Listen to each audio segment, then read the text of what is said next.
Aquí comienza nuestra transmisión. Familia del Rey desde casa, un tiempo de bendición y edificación espiritual con los pastores Rodrigo Yepes y María Elena Cortés.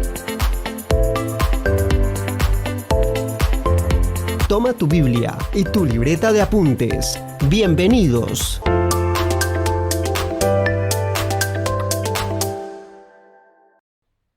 Libro de Habacuc, capítulo 3.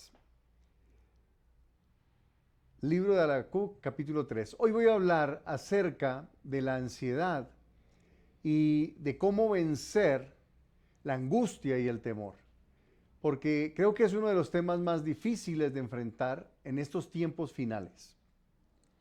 La Escritura dice que en los tiempos finales serán tiempos de gran angustia, por eso se llama la gran tribulación. Los últimos 7 años antes del regreso de Jesús va a ser llamada la gran tribulación. Y la gran tribulación significa angustia, ansiedad, temor. Y vemos cómo esto ha crecido exponencialmente. Las vidas de las personas cada vez están siendo más atacadas, más dañadas a través del estrés, de la ansiedad, de la angustia, del temor.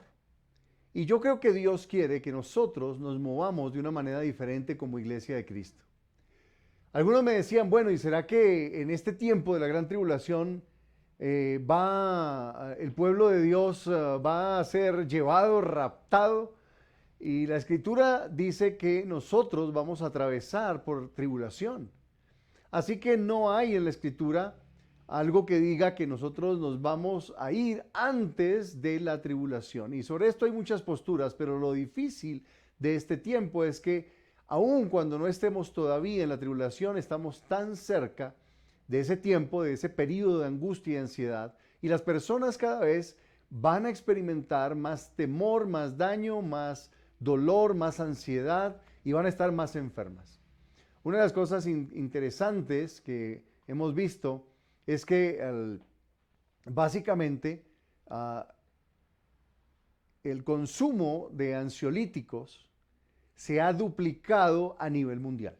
O sea, los que se están haciendo millonarios con los ansiolíticos que se supone, entre comillas, controlan la ansiedad, son las farmacéuticas. Y la número 1 son las vacunas.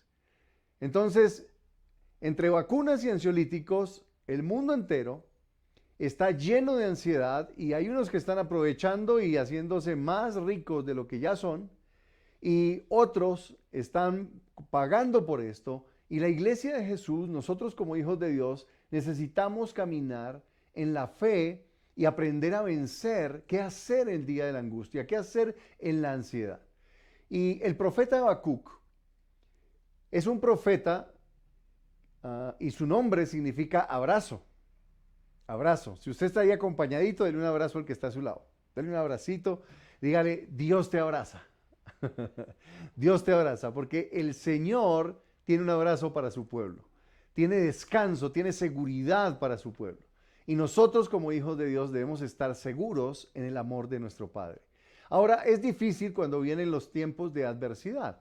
Habacuc era el profeta que estaba en Judá, ¿verdad? Y venía el ejército de los caldeos, el imperio babilónico venía para destruir y a conquistar, y finalmente vino. Y Habacuc profetiza esto.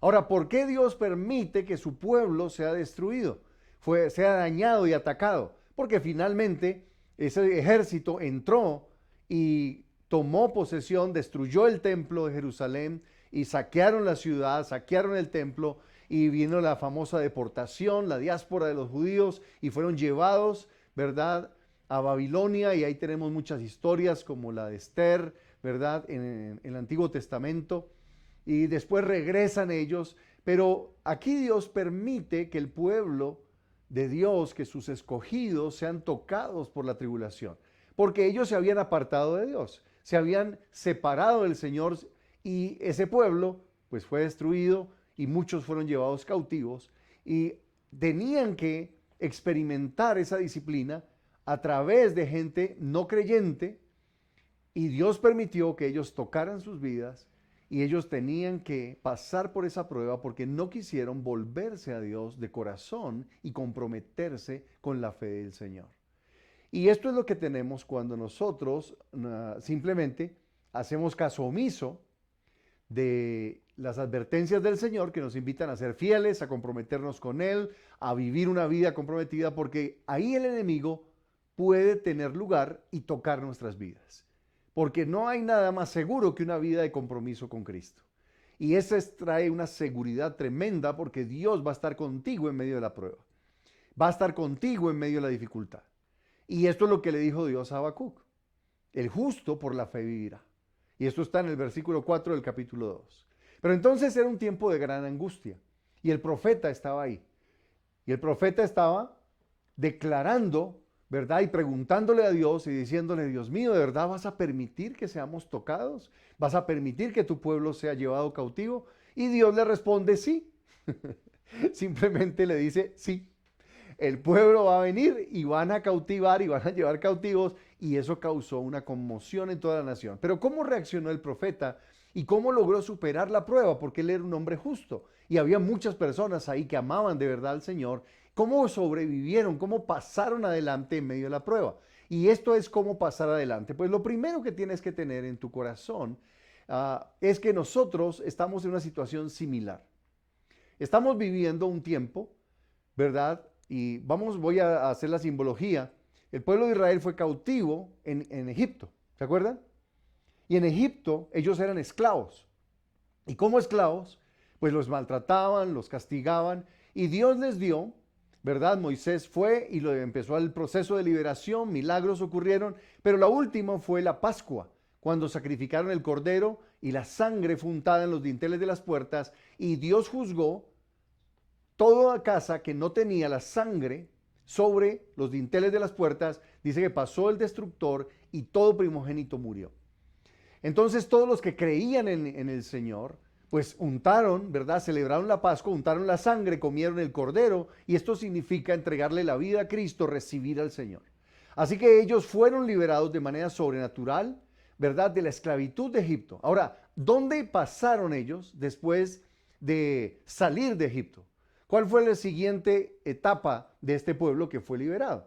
Y nosotros somos como el pueblo de Israel, que hemos creído en Jesús, en su muerte en la cruz y resurrección, y hemos apropiado la sangre de Jesús, perdonando nuestros pecados, confesándolo como Señor, y salimos como el pueblo de Israel salió de Egipto. Ahora nosotros salimos ¿a dónde?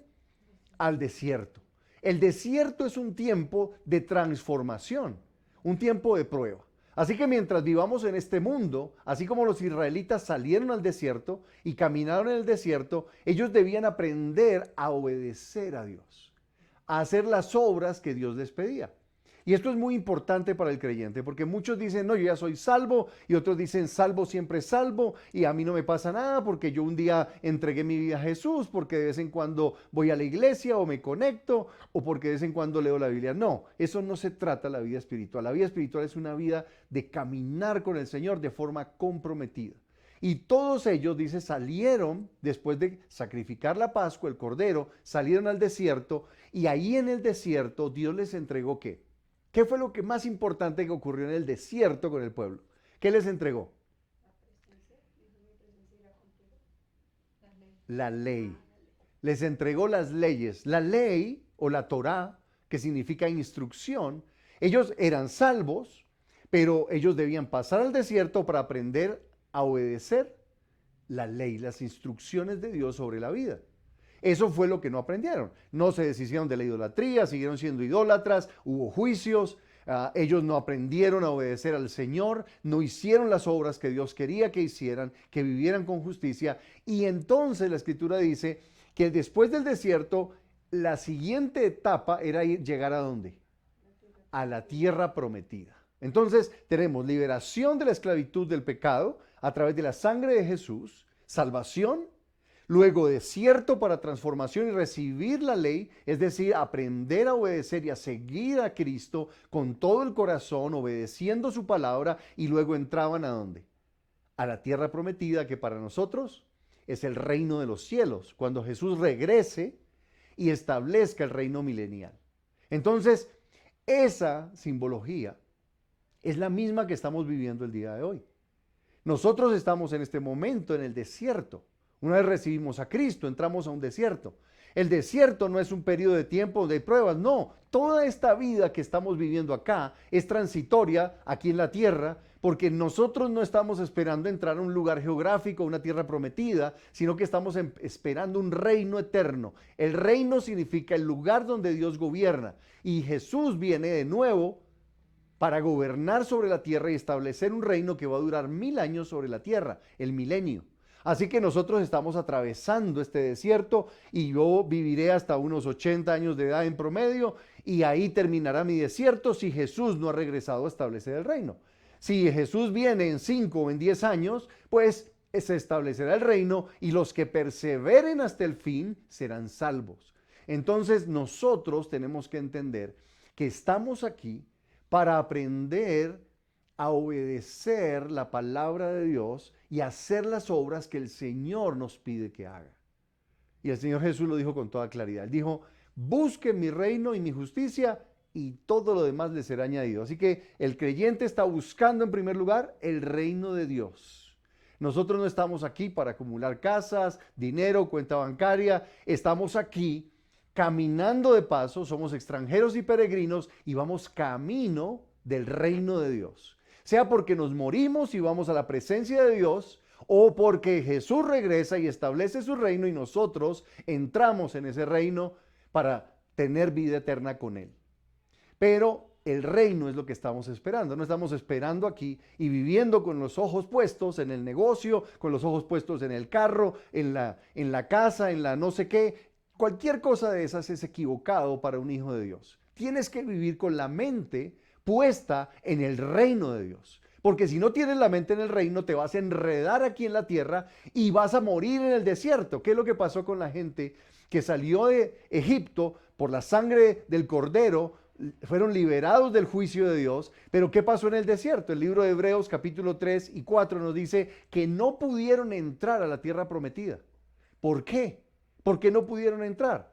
En el capítulo 3, versículo final dice: porque no creyeron al Señor. No le creyeron. Así que la incredulidad los detuvo y los hizo morir en el desierto.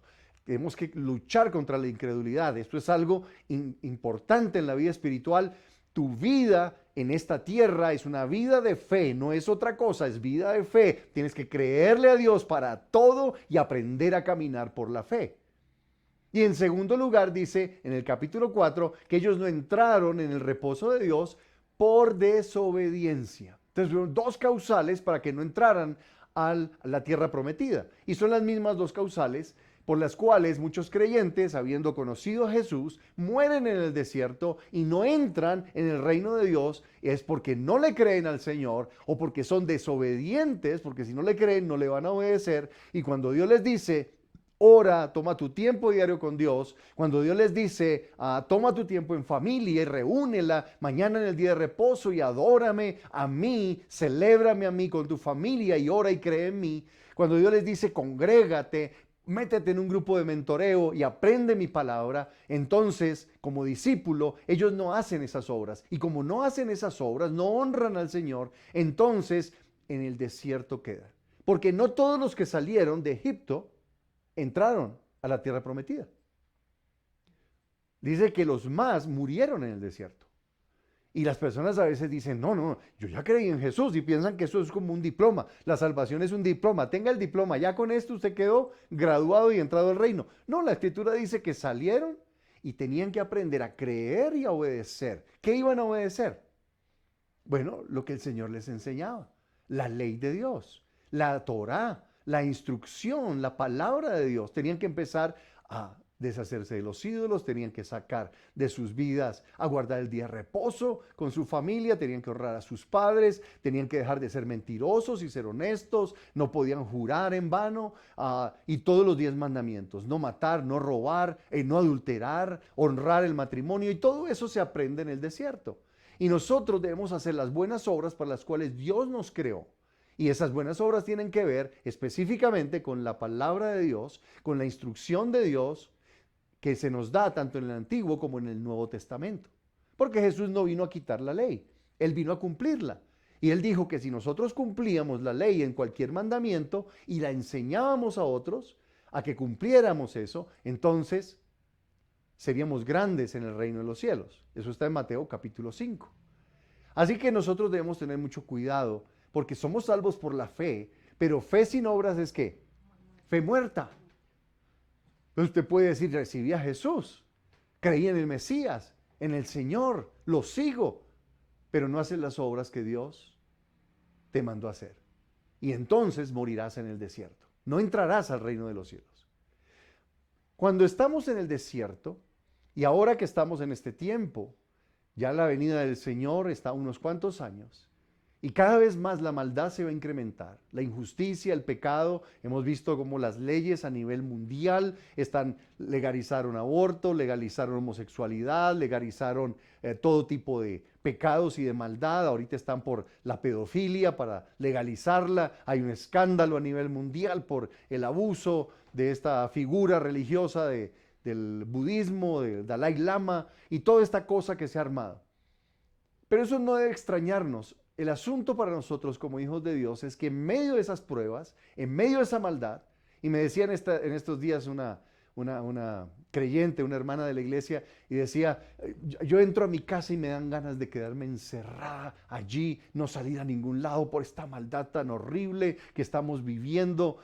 Ustedes saben que las leyes de nuestra nación han estado rápidamente cambiando, ya se legalizó el aborto para los 14 años sin aprobación de los padres, y hay una cantidad de leyes que están destruyendo a nuestros niños, dañando, ¿verdad? Y favoreciendo a los poderosos y dañando más a los pobres. Bueno, y toda la situación de crisis que vivimos, no solo en Colombia, sino a nivel Latinoamérica y mundial. Así que hay ansiedad, hay temor. Y Dios dice, mi pueblo debe aprender a caminar en paz. Debe aprender a caminar en mi fe.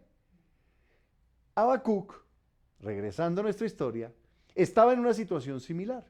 Dios estaba a punto de traer un juicio sobre Judá, sobre Jerusalén, por todos los pecados que habían cometido. Y Dios está a punto de traer un juicio que se llama la Gran Tribulación, 7 años donde habrán juicios y el anticristo gobernará.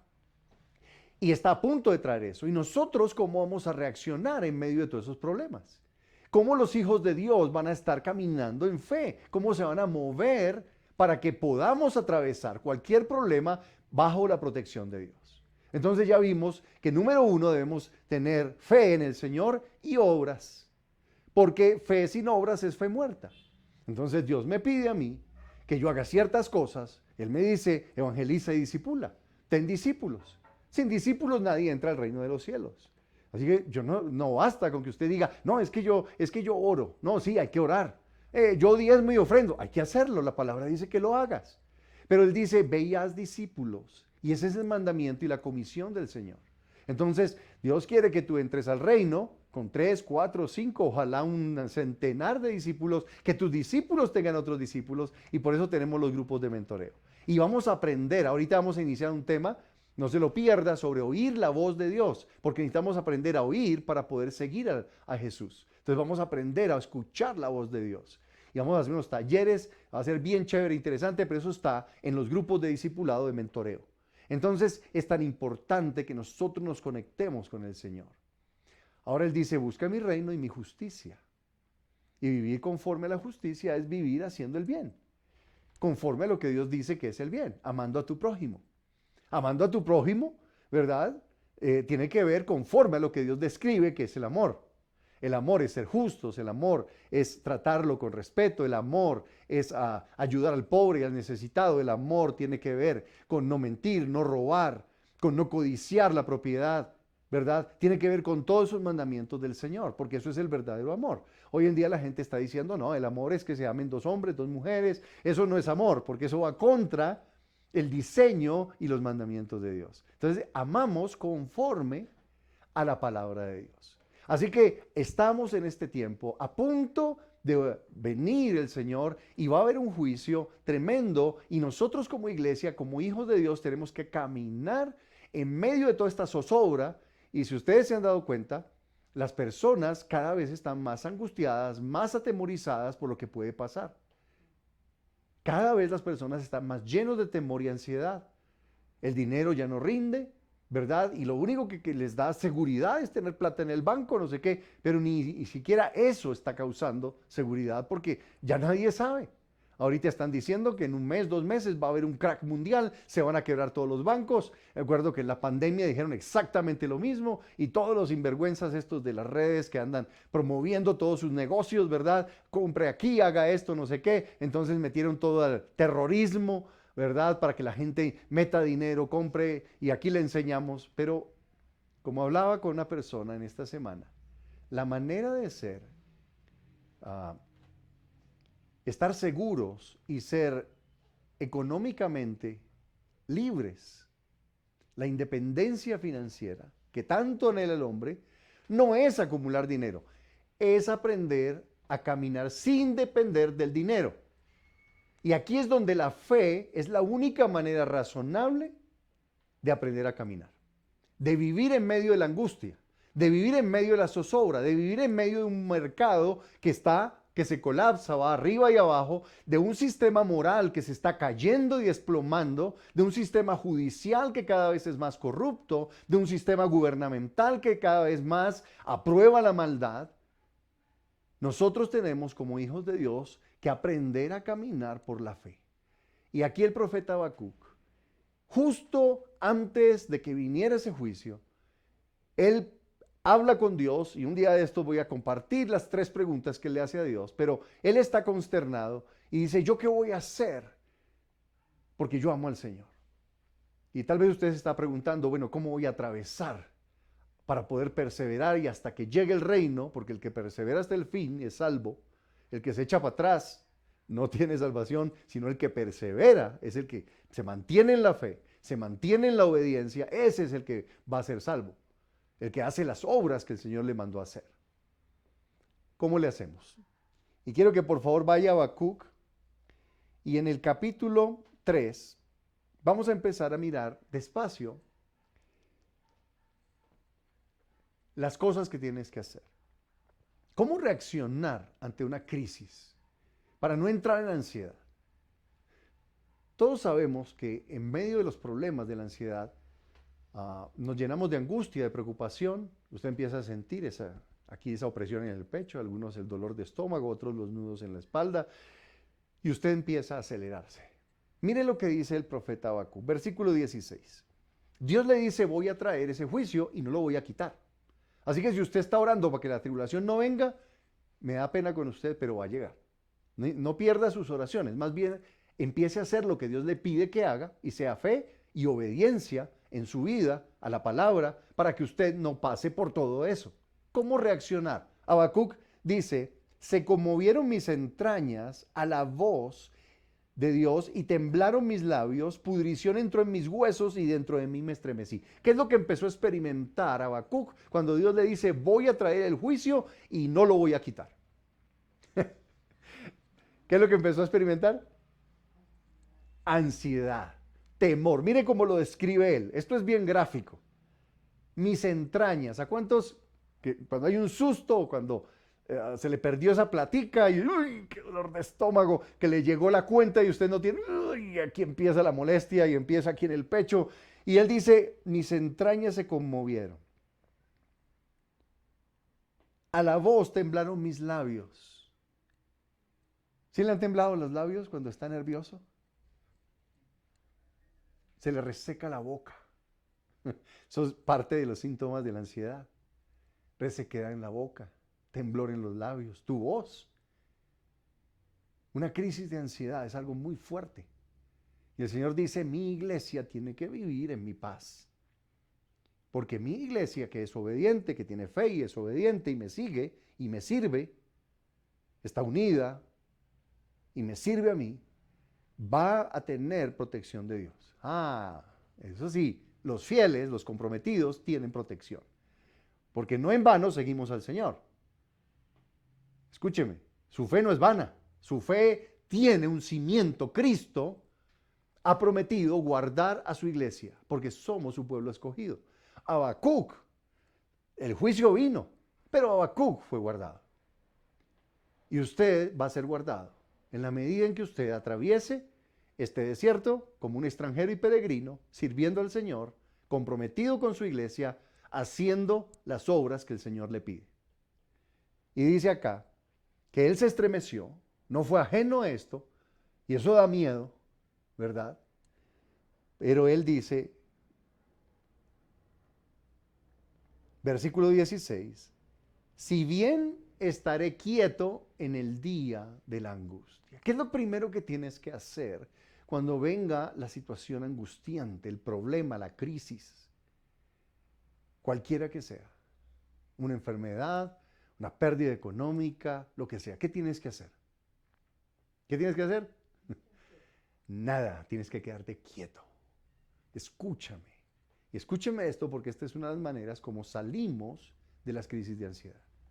¿Qué es lo que ocurre en la mente y en el accionar de las personas cuando tienen una crisis? ¿Qué es lo que hacen? Empiezan a actuar como locos, empiezan a moverse de aquí a allá y entonces no tengo dinero o se enfermó. ¡Ay, Dios mío! ¿Y ahora qué hago? Y empieza la desesperación y se mueven aquí, buscan allá.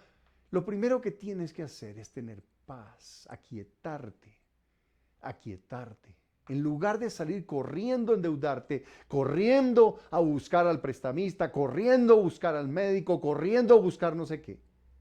Lo que tienes que hacer es tomar un momento y aquietarte. Porque en medio de las crisis lo que tú necesitas es sabiduría de Dios para tomar buenas decisiones.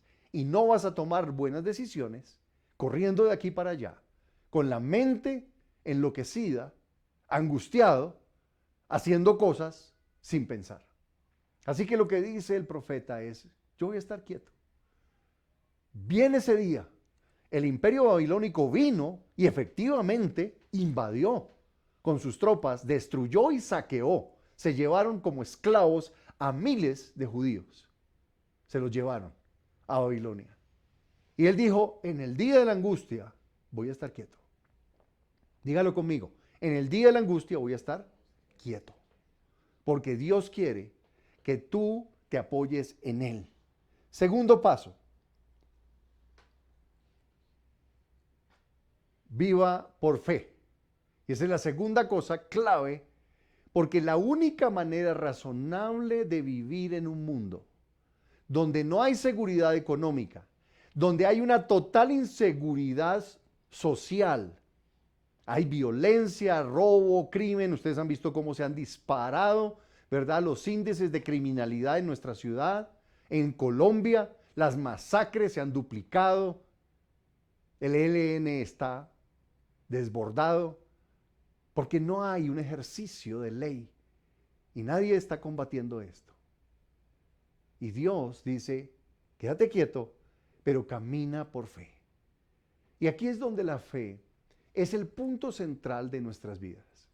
Caminamos con el Señor creyéndole, creyendo porque la fe, y anótelo por favor, es una decisión. La fe no es algo que Dios te va a dar. La fe viene cuando tú decides creer. Es una decisión. Y aquí es vital, en el libro de Habacuc, versículo 4, capítulo 2, verso 4, dice, los orgullosos, los que confían en sí mismos, y sus vidas se tuercen, se apartan del camino de la fe, pero el justo por su fe, por su fidelidad, vivirá. Eso es lo que dice en la versión NTV. El justo por su fidelidad vivirá, por la fe vivirá. Cuando tú eres fiel al Señor, tú tienes un fundamento para decir en medio de la prueba, de la crisis, de la adversidad, confío en mi Dios. Él me librará de la muerte.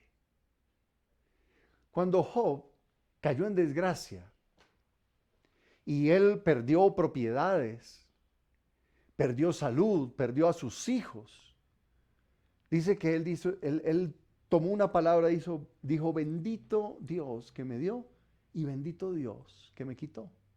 Y adoró al Señor. Eso es fe. ¿Qué es lo que tienes que hacer cuando venga la crisis? Detente, respira profundo y decide creer. Dile, Señor, yo no sé cómo es este asunto, porque hay cosas que nos golpean y nos tumban, pero yo te sigo, yo te sirvo, mi fe tiene obras Y yo por la fe soy salvo, pero por mis obras tengo justicia. Y entonces yo puedo estar tranquilo diciendo, Señor, tú eres mi fuerza. Y por la fe puedo yo pararme firme y saber que el Señor está conmigo porque yo he sido fiel. Ahora, la fe es algo que se construye, se desata, se desarrolla. ¿Cómo obtengo fe? Dice, yo no tengo fe. ¿Cómo obtengo fe? Bueno, la palabra de Dios dice que la fe viene por el oír la palabra de Dios. Una manera práctica de tomar fe, de crecer en fe, es empezar a confesar, declarar los versículos de la palabra de Dios. Ahora, recuerde, es por la fidelidad que tú has tenido que tú puedes desatar tu fe. No es porque simplemente coges un versículo, es una persona que no ora, que no honra al Señor con su dinero, es una persona que no se congrega, es una persona que no está obediente en las cosas de Dios, y de pronto coges un versículo y empiezas a recitarlo y a declararlo. No funciona, porque esto no es una fórmula mágica, es un caminar con el Señor. Ahí es cuando yo camino comprometido fielmente con el Señor, y en el día de la angustia yo puedo pararme firme y puedo empezar a proclamar los versículos, la palabra de Dios y desatar mi fe. Porque mi fe crece. Abraham caminaba con el Señor y Romanos 4:19 me encanta porque está hablando de la promesa que Dios le dio a Abraham de tener un hijo. Y en medio de la angustia, porque pasaban los años y él no tenía un hijo, su esposa era estéril y ya era anciana, y él era más anciano que ella y ya no tenían posibilidad. Pero dice el versículo 19 que Abraham no se debilitó en la fe al considerar su cuerpo, que estaba como muerto, él siendo ya casi de 100 años, o la esterilidad de la matriz de Sara, versículo 20, Romanos 4, tampoco dudó por incredulidad de la promesa de Dios, sino que se fortaleció en fe dando gloria a Dios. ¿Qué es lo que hizo Abraham? Él también tuvo problemas de fe. Abraham también tuvo momentos de incredulidad, muchos momentos, están registrados. Pero cuando venía la incredulidad, cuando venía la duda, ¿qué hacía él? Empezaba a glorificar a Dios con su boca, empezaba a proclamar la fidelidad de Dios, empezaba a declarar la promesa que Dios le había dado. Dios le dijo, y haré tu descendencia como las estrellas del cielo. Dios te ha dicho a ti, entrarás a mi reino, camina con fidelidad. Y yo puedo declarar eso. Señor, yo soy fiel a ti. Honro tu palabra, tengo fe en ti, hago buenas obras, acciono en fe, disipulo, predico, te honro con mi dinero, vivo una vida justa con las personas, soy honesto, soy fiel a mi esposa, a mi cónyuge, honro a mis padres, así que yo puedo caminar en la fidelidad tomando las promesas porque hay promesa de Dios. Si honras a los padres, Él dice, serás prosperado y de larga vida sobre la tierra. Así que esa es una promesa que yo proclamo. Si yo honro a mi Señor con diezmos y ofrendas, el Señor dice, reprenderé al devorador y serán benditas tus cosas, tu provisión. Entonces yo puedo declarar la promesa de Malaquías. ¿Por qué? Porque tengo obras que demuestran mi fe. Yo puedo proclamar con mi boca la promesa y la fidelidad de Dios y dar gloria al Señor. Como Abraham obedeció al Señor y salió de Ur de los Caldeos y no sabía dónde iba, pero él salió en fe, como él dio ese paso de acción y obró, él podía dar gloria a Dios, proclamando las promesas de Dios para desatar su fe. Y eso es lo que nosotros tenemos que hacer. Tenemos que proclamar la palabra en la medida también que nosotros obedecemos esa misma palabra que proclamamos. Lo que no se vale es proclamar sin obediencia. Estás en nada. Porque si proclamas sin obediencia, no tienes un piso de fidelidad, de fe, para decir, cumple tu promesa, Señor. ¿Me está comprendiendo? Entonces, en medio de la angustia, es de vital importancia que nosotros vivamos por la fe. Y el profeta lo entendió. Abraham lo entendió. ¿Lo entenderás tú? Tercero, versículo 17 de Habacuc. Aunque la higuera no florezca ni en las vides haya fruto, aunque falte el producto del olivo y los labrados no den su mantenimiento, las ovejas sean quitadas de la majada y no haya vacas en los corrales, con todo yo me alegraré en Jehová y me gozaré en el Dios de mi salvación. La tercera cosa clave es que él tomó una decisión. Y esta decisión tienes que tomarla. Gózate, alégrate. Y esto es difícil. Una vez yo le dije a un muchacho, le dije, es que la alegría no debe depender de tus circunstancias externas. Tú puedes estar rodeado de bendiciones y ser la persona más infeliz. Y he visto personas que están en situaciones paupérrimas, difíciles, llenas de gozo y alegría. ¿De qué depende el gozo? ¿De qué depende mi actitud? Pues de mí. La victoria que tenemos que tener no es la de conseguir dinero, sino la de mantener la fe y determinarnos al gozo en medio de cada circunstancia. El apóstol Pablo dijo, gócense, alégrense en Filipenses. Y él estaba en la cárcel. ¿Por qué un hombre encarcelado, azotado, le escribe a creyentes que están libres, que tienen dinero, que gozan de libertad, y les dice alégrense? Porque él era libre interiormente y decidía su estado emocional. Yo decido si me gozo o me amargo. Muchas veces yo he decidido amargarme. Y ni siquiera ha venido el problema.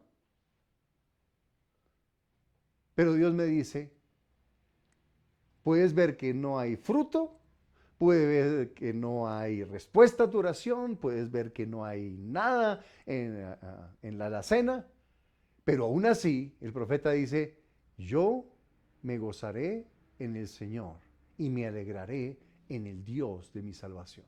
Porque tu gozo no está en las circunstancias, sino en ¿quién?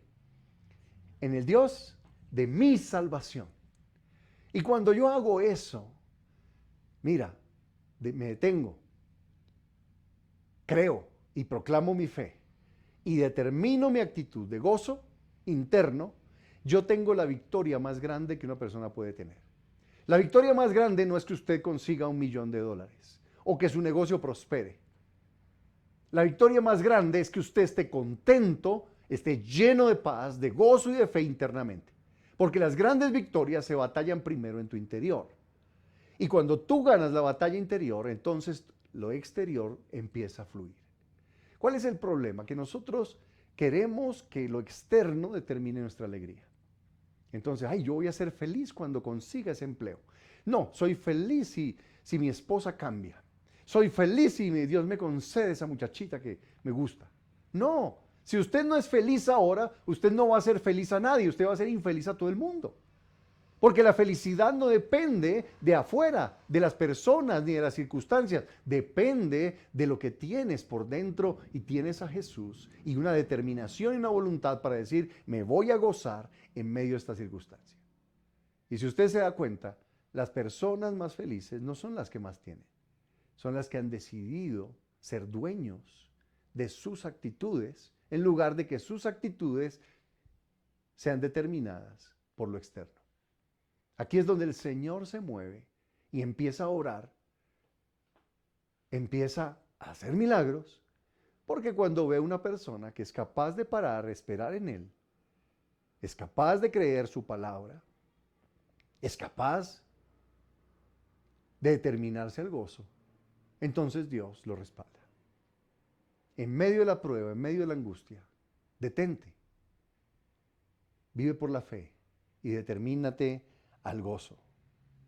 En cuarto lugar, versículo 19, Jehová el Señor es mi fortaleza, el cual hace mis pies como de ciervas y en mis alturas me hace andar. ¿Qué es lo que hizo el profeta? Él puso su fe en Dios y en su palabra.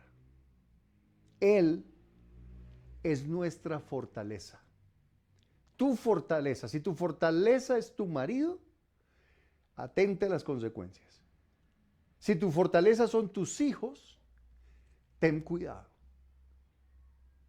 Si tu fortaleza es el dinero que tienes, vas a caer rápidamente en la ansiedad y en el temor. Si tu fortaleza es tu salud, o tu fuerza física, o tu inteligencia, yo soy inteligente, yo puedo con todo. No, por la fe. No es por lo que yo sepa, no es por lo que yo sea, es por lo que Dios es. Él es nuestra fortaleza. Y ahí es donde nosotros nos movemos en la fortaleza del Señor. Isaías 26:3 dice, tú guardarás en completa paz aquel cuyo pensamiento en ti persevera, porque en ti ha confiado. Confiad en Jehová perpetuamente, porque en Jehová el Señor está la fortaleza de los siglos. Tu mente enfocada en Él. Yo soy hijo de Dios. Y mi mente enfocada en mi Padre Celestial. En su reino y su justicia. En hacer las cosas que Él me mandó a hacer. Y Él me añadirá todo lo que yo esté necesitando. Ahora, este pasaje termina, y a mí me gusta porque termina diciendo, Habacuc, y escribe, dice, al jefe de los cantores sobre mis instrumentos de cuerdas. Es decir, este libro y este escrito era una canción. Y la alabanza y la gratitud son poderosísimas cuando nosotros nos movemos para salir de la angustia y la ansiedad. Ahora, algunos se las pasan solo cantando. Digo, cante, mire la palabra, apóyese en el Señor. Pero la alabanza y la gratitud son un instrumento que Dios empieza a usar para romper interiormente esas tinieblas de temor, de ansiedad, que se acumulan en medio de las tribulaciones que estamos viviendo y que vamos a vivir. El justo por la fe vivirá. Si tú caminas en estos pasos, vas a atravesar, como atravesó Habacuc, la prueba. Vas a llegar y vas a perseverar.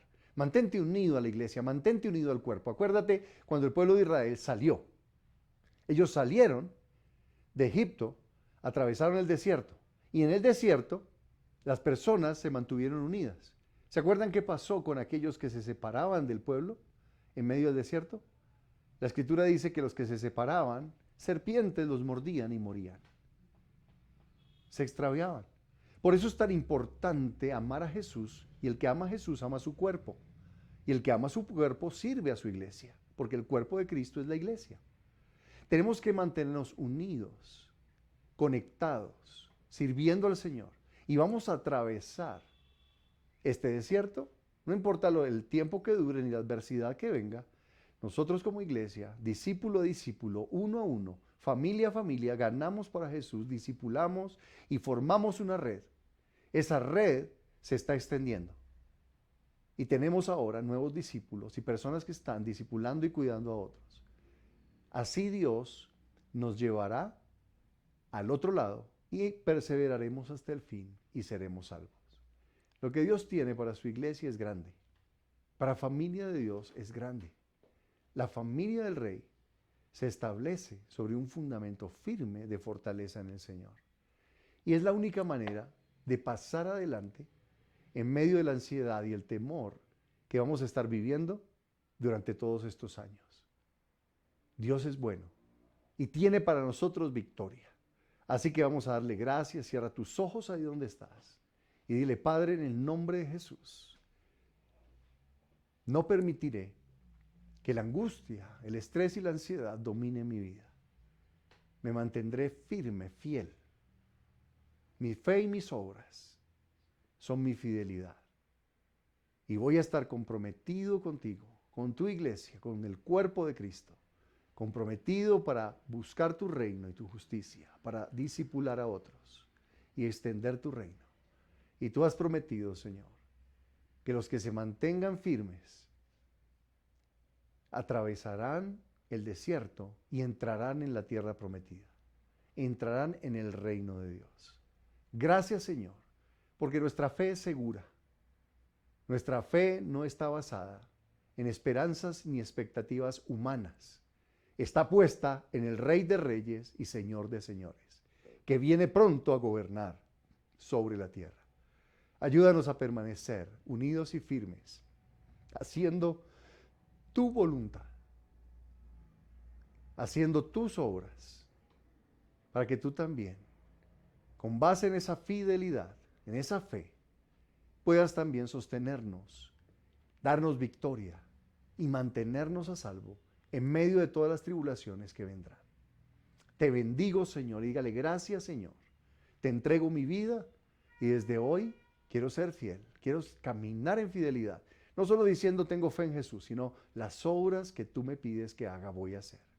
Porque una fe con obras es una fe viva, pero una fe sin obras es una fe muerta. Así que, Padre, mi fe es viva y yo camino en obediencia a ti y a tu palabra.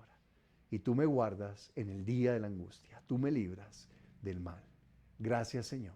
En el nombre de Jesús, hoy te honramos y te bendecimos. Amén, amén, amén.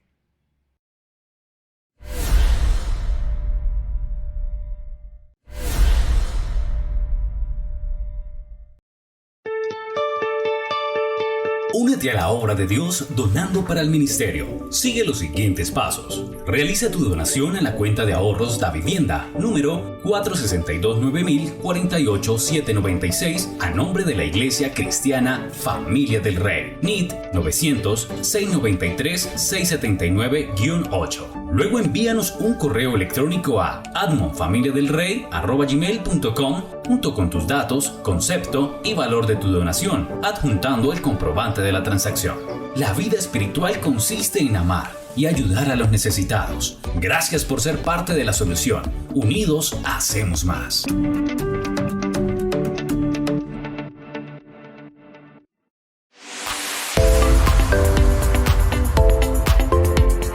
Hemos finalizado nuestra transmisión, pero puedes seguir conectado con nosotros a través de nuestras redes sociales. Estamos en YouTube, Facebook e Instagram como Familia del Rey. También puedes seguir conectado con nosotros a través de nuestra emisora online, Familia del Rey Radio. Si deseas, puedes llamarnos o escribirnos al WhatsApp 318-223-0269. Te esperamos en nuestra próxima transmisión. Somos Familia del Rey.